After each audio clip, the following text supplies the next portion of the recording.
Vi har faktisk været kærester i 35 år. Ja. Det er lang tid, hva'? Ja, det er ret længe. Jeg forærede søde Annie en trehjulet cykel i fødselsdagsgave, det vidste hun ikke. Og så kommer jeg ud den morgen, så står der sådan en stor pakke med sløjfer og alt muligt ude i haven.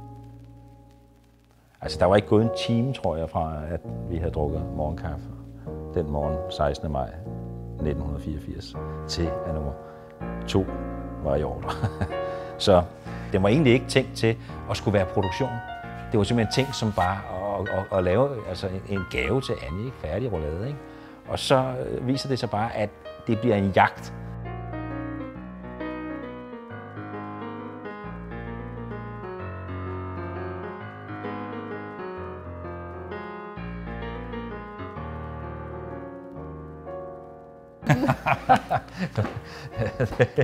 Nu begynder du at lave fis med mig.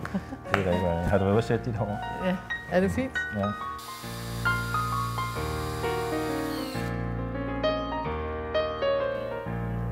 Jeg tror, der skulle lidt idioti til dengang til at stille det her på banen, ikke? Det tror jeg. Det var meget, meget mystisk. Det var det.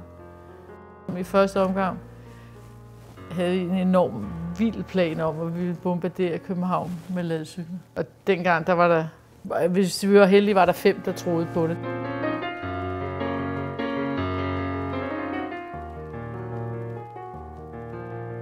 Vi kommer et sted fra, og det holder vi ved, ikke? Og produktet kommer et sted fra, og den historie, den er vigtig for os at holde fast i, ikke?